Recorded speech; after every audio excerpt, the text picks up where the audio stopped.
We're facing a looming property disaster. Let's have a look. Hello everyone, Florian.heise here, and welcome to another episode of HeiseSays. Grab your stein of coffee because we're going to have a look at an article which is discussing, well, a looming catastrophe for homeowners. As our debt levels rise, we're now second highest for mortgage debt in the OECD. Raise a glass, everyone, or a stein of coffee, because we've done it. Aussie, Aussie, Aussie. We're coming second in the world. Is that really a thing to be proud of, or is that a sign that, well, maybe we're really having to go significantly into debt just to get into a house? I don't know if we can call that really a win for our nation, can we? It's kind of sad. So, let's start off by looking at current property prices. Here's the capital city average, and still over $1 million, everyone. Remember when $1 million used to be a lot of money? Now, how many people are millionaires on paper? I was watching a crypto YouTuber. He lost 8 figures in the crypto crash. It was all on paper, though. So he seems like, a reasonable guy. He's going to be able to handle it. But, oh, boy, how many, geniuses who wisely invested in property and made all their money into it and think that it's because of them, not just luck, are going to be hurt if we ever get a correction. And that's why you'll have the government jumping in again and again. This is all of, nationally, including the regional areas, 680 grand, guys. 3 bedrooms, 600,000. We have a look at Sydney. There you go. Sitting over a mil. Apartments cooling off a little bit, but still insane for a 2-bedder. 700,000. Here's Melbourne prices. Nearly up. All houses up to a mil. 3-bedders nearly at $1 million. Everyone. Nearly at $1 million. And good old Brizzy. We're climbing up too. There you go. All houses 685. 3-bedders 599.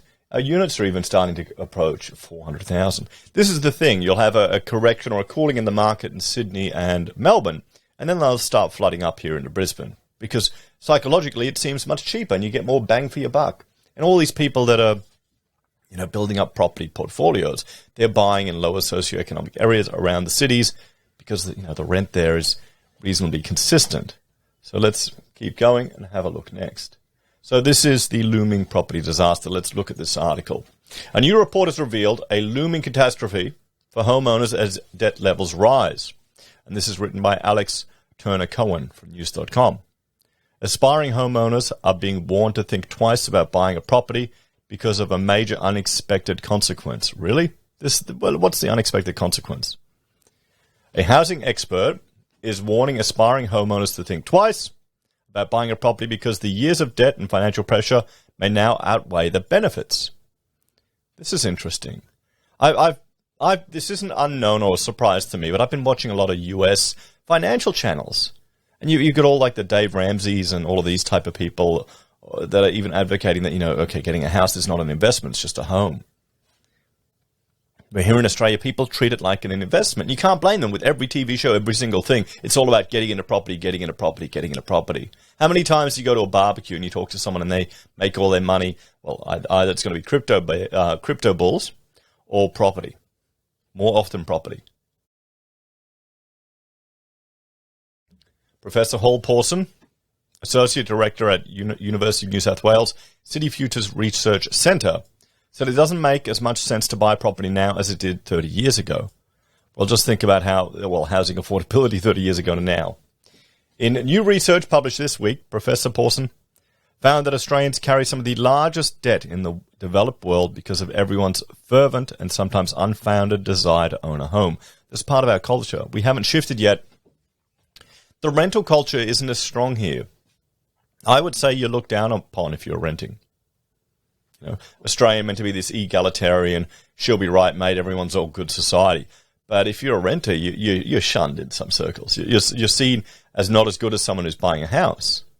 I mean, that's not fair. It's completely stupid, considering so many people want to make their money being landlords. But that is that underlying thing in our culture here. It's not right. Whereas it's different in Europe. It's a different culture. Maybe we just need to mature as a nation. We're concerned that the value of home ownership is sort of degraded. Professor Pawson told news.com.au, well, so is the value of getting multiple degrees. The ratio of household debt to GDP That's been getting bigger and bigger. Here we go. Household debt to GDP ratio, Australia and selected comparison countries. There you go. There you go. Wow. We're kicking ass. Go Aussie, Aussie. There's Canada. They're not doing too well either. So, the professor who co-authored a bombshell recent report titled Housing Taming the Elephant in the Economy said younger people were trying to mimic the financial windfall of the baby boomer generation by entering the property market. However, that presents a major problem. That's exactly right, isn't it? Everyone is trying to do what the boomers did, but the boomers were lucky. They got it the right time. They could save their deposits when interest rates were insane, and then interest rates have just been going down ever since. And property's just been shooting up. This is the thing. If you're a millionaire because you bought in the property at the right time and it just grew, is that skill or luck? There's the question. And good on you if you did. But, you got to understand these things. The benefit for people becoming homeowners is certain to be a lot less than the benefit we've seen from people who made the transition 30 or 40 years ago, Professor Pawson said. House prices are far, far beyond what they were in the 90s. He said people looking to make a huge turnover would be disappointed. One of the reasons there's so much desperation to be a first home buyer is because the previous generation did so well out of it, he explained. But the unearned financial gains of being a homeowner is not going to be repeated. The report's findings ultimately concluded that people who just bought a place would be worse off compared to previous generations. Rather, the property market makes some Australians, the affluent and older, better off by making younger, poorer Australians and also future buyers worse off. Well, isn't that the whole, I just smashed a glass. Isn't that just the whole strategy here with our country? The debt upon debt upon debt, nearly $1.3 trillion that we'll have in 2024 when you combine state and federal governments. The future generations are going to be the ones that pay for it. So here's the productivity growth. Well, there you go. So the report also found Australia is one of the most indebted developed countries, beating the US, UK, and Canada. It's a league table you don't want to be in the top of, he explained. There's an internationally unusual amount of debt on banks' balance sheets, Australians having $2.1 trillion in outstanding home loans, research revealed. In 1990, household debt relative to GDP was 70%. Fast forward 30 years, and that level has risen to almost 185%. That could be a major issue when these indebted homeowners retire. Almost all retired Australians at the moment own their home outright, the Professor Pawson said. It doesn't cost them much to live, but recent trends indicate that people nearing retirement age will not own their properties outright, which would cause them to default on their loans or rent into their old age. If that is the case, there will be pressure to increase the national pension, Professor Pawson said. What about that generation that will be inheriting all this wealth held by the older generation? It'll be passed down. There is nothing wrong with trying to get in the housing market as long as you know what you're up against, according to the professor. If owning a property is still an understandable and quite rational aspiration, he said. Home ownership has great advantages. You get more control and you get more security.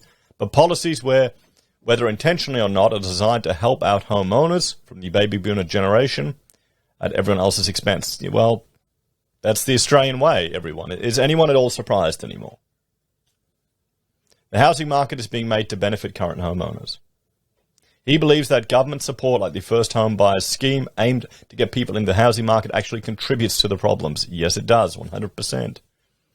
Those kinds of efforts to give first home buyers an advantage are quite self-defeating, he said, as they continue to rise property prices.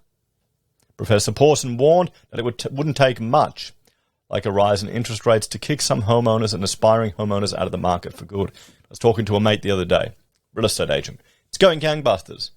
He's just bought his first home, and it's up $75,000 since when he bought it. It's crazy. And he's going, when interest rates go up, he'll be there selling for all these people that are forced to sell. So, we haven't seen any sustained interest rates for 20 to 30 years. Such a rise will put more pressure on existing mortgage holders. So what are the solutions or lessons to this, everyone? Well, here's the thing. We need to get off our property addiction. And I've been saying this again and again and again. People need to realize it is a drug that we are addicted to here in Australia. I would love to see some special economic regions where certain parts of states are exempt from certain taxation laws, certain wage laws, certain government regulations to try and experiment with more competitive approaches to our economy and different ways of managing the economy. Or maybe, here's an idea, experimenting with reduced government intervention in the economy so we can compare and contrast different approaches. Maybe one idea would be, we build a big wall around Victoria and we call that the socialist experiment, and we move everyone there who loves socialism, and they can have their little utopia, and then we can film it, record it, make it a pay-per-view event and stream it on TV, and that could probably fund most of the country moving forward. I'm only half being facetious there, everyone. You could call it the Melburnians. Anyway, what would you suggest we do? How can we get off this property addiction? Australia's addicted to it.